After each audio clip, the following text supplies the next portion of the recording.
Саламатсыздар, мен 300 курс 301 А тобының студенті Жолдығалиев Бекзат. Қазір өкпенің пальпация, перкуссия және аускультация тәсілдерін көрсететін боламын. Ең алдымен пальпацияға тоқтайтын болсақ, пальпация дегеніміз өкпенің белгілі бір ауырлығын, серпімділігін және де дауыс түрін анықтауға бағытталған тәсіл болып табылады. Пальпацияның ең алғаш жасау тәсілдері болады. Ең алдымен біз пациентке өзімізді таныстырып, және де пациент өзін таныстыруды сұраймыз, және де екінші одан пальпация жасауға рұқсат аламыз. Және де бөлме іші жарық, жылы, дәрігердің қолы жылы, қолдарында ешқандай сақина болмау керек, тырнағы боялмаған, тырнақтары алынған болу керек. Пальпацияны жасау барысында біз егерде науқастың алдында тұрсақ, оның оң жағында, артында тұрсақ, сәйкесінше сол жағында тұрамыз. Пальпацияны бастауда ең алдымен оң жақ өкпеден бастаймыз, содан кейін сол өкпеге көшеміз. Немесе сау жақ өкпеден бастаймыз. Егер де оң жақ өкпе белгілі бір себептерден дұрыс болмаса, онда сол жақтан да бастауымызға болады. Ең алғаш пальпацияны бұғана үстінен бастаймыз, бұғана астынан, содан кейін қабырға аралықтарынан өтеміз. Қабырға аралықтан түгелдей өтіп шығамыз.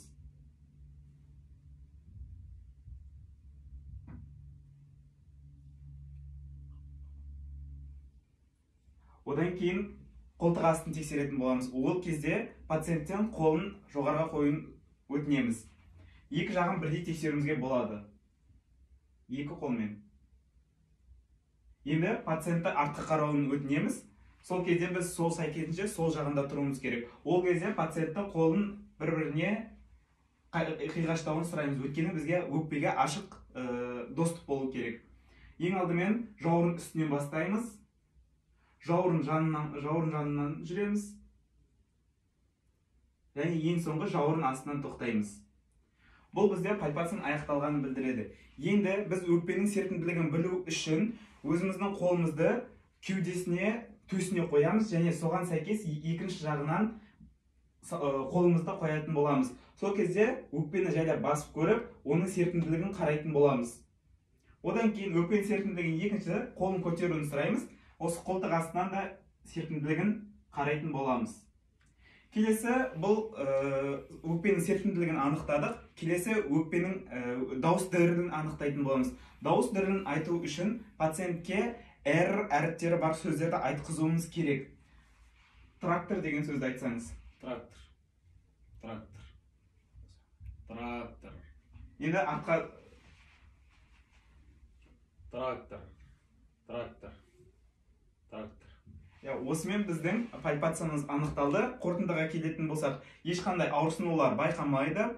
Өкпе серпімділігі қалыпты, және де дауыс дірілі анық естіледі. Біздің келесі тақырыбымыз ол перкуссия. Өкпе перкуссиясы негізі екі түрлі болады. Ол салыстырмалы және топографиялық. Салыстырмалы перкуссия екі өкпенің жағдайын тексеру үшін, ал топографиялық перкуссия өкпенің қай шекараларда орналасқандығын анықтауға керек. Негізінен осы перкуссия кезінде біз үш түрлі дауысты ести аламыз. Ол өкпелік дыбыс, жай дыбыс және темпональдық дыбыс. Өкпеге сәйкес бұл өкпелік дыбыс болып есептелінеді. Және де перкуссия екі түрлі болады, тікелей және жанама. Тікелей перкуссия кезінде біз мүшенің үстінен тікелей ұрамыз, ал жанама перкуссия ретінде саусақ-саусақ тәсілі қолданылады. Осы перкуссия жасау кезінде белгілі бір заңдылықтар орындалуы керек. Бөлменің іші тыныш және де жарық түсіп тұру керек. Дәрігердің қолы салқын болмау керек, қолында ештеңе болмау керек. Және де пациент тұрған немесе отырған қалпында болу керек. Және де дәрігерге міндетті түрде ыңғайлы болу керек. Өйткені перкуссия жасаған кезде дәрігердің қолы шаршамау керек. Егер де шаршап қалған жағдай болса, онда бұл жұмысты жалғастыру қиын болып кетеді. Ең алдымен перкуссия жасамас бұрын пациентке өзімізді таныстырамыз және өзін таныстыруды сұраймыз. Одан кейін перкуссия жасауға рұқсатын алатын боламыз. Ең бірінші өкпені салыстырмалы перкуссиясынан бастаймыз. Ол не үшін жүргізіледі дейтін болсақ, екі өкпенің қалпын тексеру үшін. Ең алдымен перкуссияны бұғана үстінен бастайтын боламыз. Одан кейін бірінші қабырға аралығына, екінші қабырға аралығына, үшінші қабырға аралығына. Одан кейін біз сол жақтағы перкуссиялауды тоқтатамыз. Өйткені бізде сол жақта өкпе жүрек болғандықтан ары қарай оң өкпеде жалғастыратын боламыз.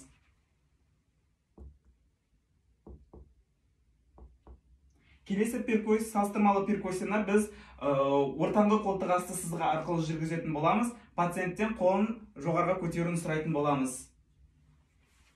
Қолтық ойығынан бастайтын боламыз.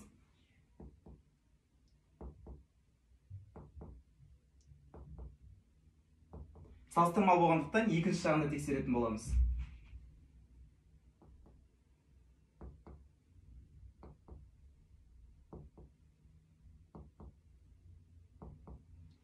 Келесі бізде науқастың артқа қарауын ұсынамыз. Сол кезде біз науқастың сол жағында тұруымыз керек. Ең алдымен жауырын үстін бастайтын боламыз. Одан кейін паравертебральды аймақты,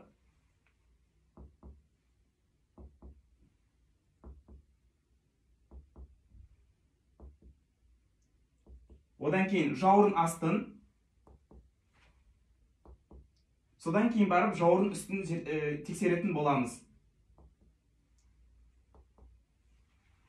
Бұл бізде салыстырмалы перкуссия болды. Келесі топографиялық перкуссия жүргізу үшін белгілі бір сызықтар қолданылатын болады. Ол сызықтар парастернальды сызық, бұғана асты сызығы, алдыңғы аксилярлы сызық, ортаңғы аксилярлы сызық, артқы аксилярлы сызық, жауырын асты сызығы және де жауырын аймағындағы омыртқа жанындағы сызық, паравертебральды сызық. Ең алдымен өкпенің шекарасын табу үшін оң жақ өкпеден бастаймыз. Ең алдымен бірінші қабырға арасынан бастайтын боламыз.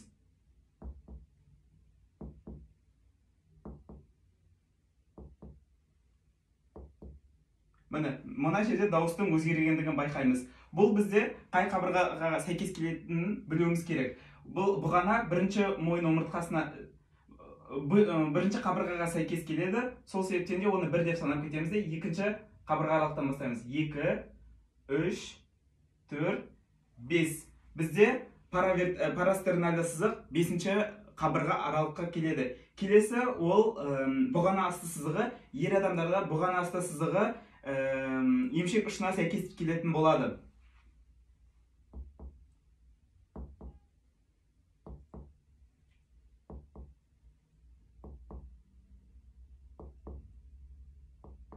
Дауыстың өзгергендігін байқаймыз. Енді санаймыз. 2, 3, 4, 5, 6. Бізде бұғанасы сызығы 6-шы қабырға аралыққа келді. Келесі алдыңғы қолтық сызығына келетін боламыз. Пациенттен қолын көтеруді сұраймыз. Алдыңғы аксилярлы сызыққа келеміз.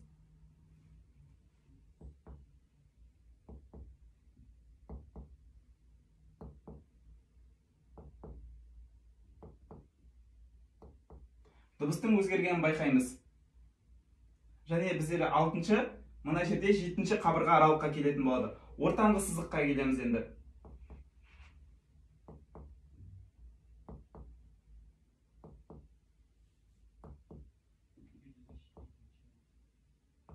Дыбыстың өзгергендігін байқаймыз. Жаңа бұл жерде 7-ші қабырға аралығы болатын болса, енді 8-ші қабырға аралығы.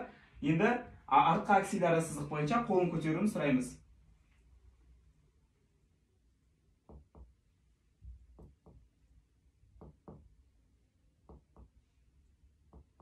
Дыбыстың өзгергендігін байқаймыз. Бана бізде 8-ші қабырға аралығына келсе, ендігі 9-ші қабырға арасына келіп тұр. Келесі сызық бізде жауырын асты сызығы.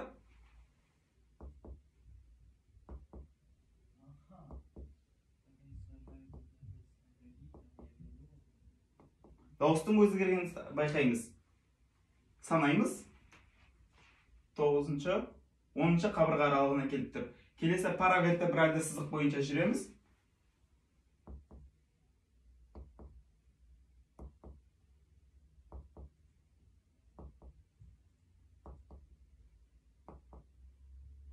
Дыбыстың өзгергенін байқаймыз.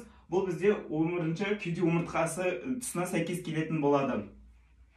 Келесі біз өкпенің биіктігін анықтайтын боламыз. Ол үшін пациентті солға қарай басын бұруын өтінеміз. Одан кейін бұғана үстінен бастап мускулус стernocleidomastoideusке қарай жүретін боламыз.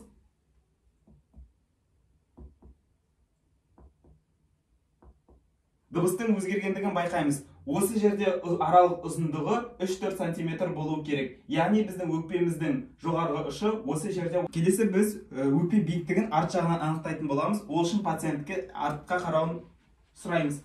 Содан кейін басын төмен қарай еңкейтуін сұраймыз. Өйткені бізге 7-ші мойын омыртқасының қылқанды өсіндісі көріну керек. Өкпенің биіктігін анықтау үшін жауырын үстінен бастап жүретін боламыз.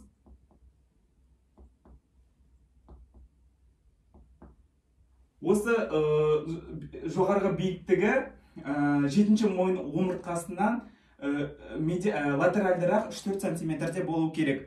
Бұл қалыпты биіктігі болып есептелінеді. Келесі біз өкпенің экскурсиясын анықтайтын боламыз. Өкпенің экскурсиясы өкпенің екі жақ бөлігінде екі түрлі анықталады. Өйткені сол жақта жүректің болуына байланысты. Оң жақ өкпенің экскурсиясын ортаңғы бұғана астылық сызықпен, ортаңғы қолтық асты сызығы және жауырын астық сызығымен анықтайтын болсақ, сол жағында экскурсиясын тек қана ортаңғы қолтық асты сызығы және жауырын асты сызығы бойынша анықтаймыз.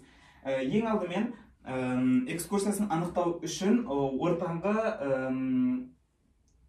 бұғана асты сызығы бойынша өткізіп шығамыз. Одан кейін пациенттен қатты дем алуын сұрап, ұстап тұруын, содан кейін перкуссия арқылы анықтап аламыз. Одан кейін демді шығарып, демді ұстап тұруын сұраймыз. Сол кезде де перкуссия арқылы дыбысын анықтаймыз. Сол екі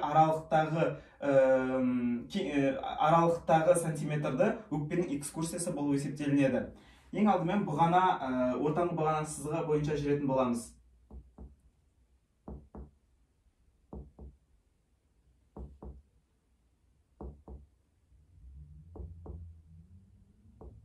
Міне, осы жерден дауыстың өзгергендігін байқаймыз. Ол кезде ручкамен белгілеп аламыз. Тап саусақтың астынан. Одан кейін пациенттен қатты дем алуын және демін ұстап тұруын сұраймыз. Дем алыңыз.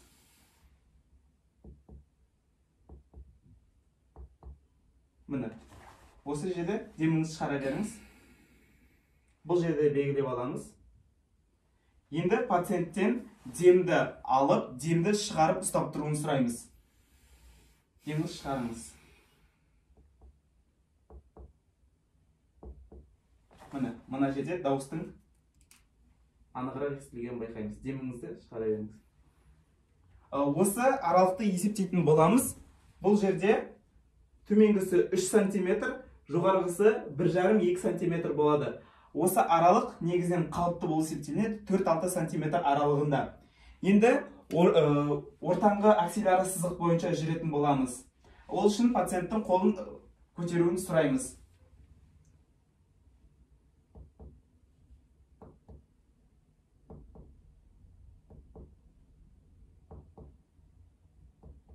Дыбыстың өзгергендігін байқадық. Енді белгілеп аламыз. Пациенттен демін алуын және оны ұстап тұруын сұраймыз. Дем алыңыз.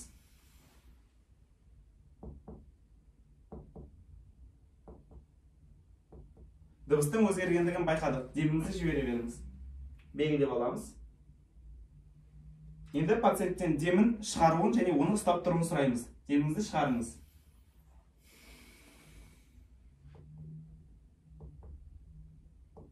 Міне, дыбыстың пайда болғанын байқадық. Оны сызғышпен өлшеп аламыз. Бізде бұл 3 см-ге төмен дем алуы, дем шығаруы, ол да 3 см-ге, яғни 6 см-ге сәйкес. Қалыптыда ортаңғы сызық арқылы экскурсия 6-8 см-ге сәйкес келеді. Енді пациенттің арқасынан істейтін боламыз, жауырын астынан артқа қарауын сұраймыз. Ол кезде жауырынды ашу үшін қолын крестеуді сұраймыз.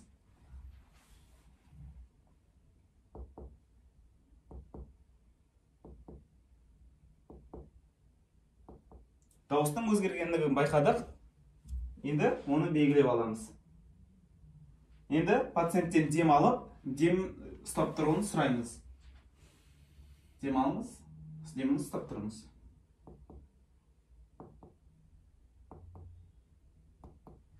Дыбыстың өзгергендігін байқадық. Белгілеп аламыз. Деміңізді шығара беріңіз. Енді пациенттен демін шығарып, оны ұстап тұруын сұраймыз. Деміңізді шығарыңыз.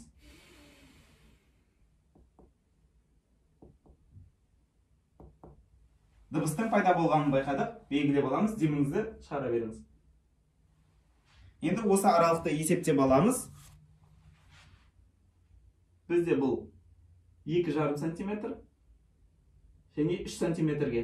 Жалпы бізде 4-6 сантиметр экскурсиясы норма болып есептелінеді. Келесі бізде өкпенің енін анықтайтын боламыз кренинг бойынша. Ол үшін пациентке отырғышқа отыруын сұраймыз. Одан кейін мускулус трапециус арқылы мускулус трапециустың ортасынан латеральды және де медиальды жүретін боламыз.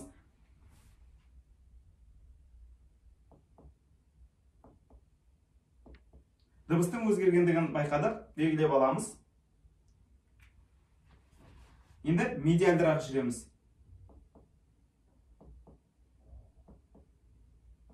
Дыбыстың өзгергендігін байқадық, белгілеп аламыз. Оны сызғышпен өлшеп аламыз. Сызғышпен бізде 7 сантиметр шығып тұр. Бұл негізі қалыпты 6-8 сантиметр аралығында болады. Осылайша біз өкпенің перкуссиясын аяқтадық. Өкпе аускультациясы. Өкпе аускультациясы әр адам организмде болатын қалыпты физиологиялық дыбыстарды анықтауға бағытталған іс-шара болып табылады. Негізгі аускультацияның екі түрі болады: тікелей және инструменталды. Тікелей перкуссия ол бұрынғы кезде іске асырылған, ол кезде тікелей мүшені құлақ арқылы тыңдаған. Оның негізі артықшылықтары дыбыстарды анық есту, кейбір естілмейтін дыбыстарды да осы тікелей арқылы естуімізге болады. Ал кемшіліктері гигиеналық жағынан сай емес және этикаға да мүлде сай емес болып табылады. Кейбір кедергі дыбыстар да болады. Ал инструменталды дыбыстарда анық естіледі, белгілі бір мүшені жасайтын болсақ, және де гигиеналық бойынша таза. Ал кемшіліктері белгілі бір мүшелер бізде жақын жатқандықтан, бір-біріне кедергі жасағандықтан басқа дыбыстарда болуы мүмкін. Негізі осы аускультация жасауда белгілі бір тәртіптер болады. Ол бөлменің тыныштығы, жарық жақсы болғандығы, және де стетоскоп құлағы дәрігердің құлағына жақсы орналасуы керек, және де стетоскоптың басын денеге тікелей тигізу керек. Ешқандай киім, дәрігердің қолы секілді кедергілер болмау керек. Және де стетоскоп міндетті түрде жылы болуы керек. Егер де адам денесінде түк болатын болса, оны сулаймыз, немесе оны қырып тастауға мәжбүр боламыз. Ең алдымен осы аускультация, өкпе аускультациясы өкпенің салыстырмалы перкуссиясы жүретін жолдармен жүретін боламыз. Ең алдымен бұғана үстін тексеретін боламыз. Демалыңыз. Бұғана астын жағы бірінші қабырға арасын, екінші қабырға арасын, одан үшінші қабырға аралықтарын. Үшінші қабырға аралықтан кейін біз сол жақ өкпені тексеруді тоқтатамыз, өйткені ары қарай жүректің болуына байланысты. Ал сол жақ өкпені, оң жақ өкпені 5-ші қабырға аралыққа дейін тыңдай аламыз. Артынан пациентті артқа қарауын өтінеміз. Ол кезде біз сол жағынан тұратын боламыз. Бұл кезде жауырын үстінен, жауырын аралықтарынан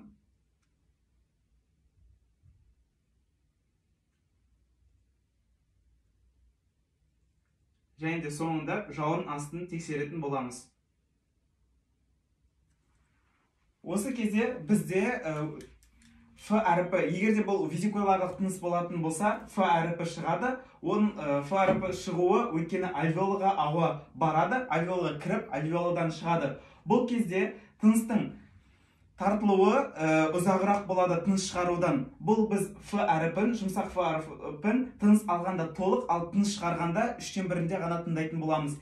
Келесі ол бронхолық тыныс. Бронхолық тынысты біз көмей кеңірдектен және де ойықтан анықтайтын боламыз, ал артқы жағынан 7-ші мойын омыртқасынан. Бронхолық дыбыс бізде Х әріпі секілді шығу керек.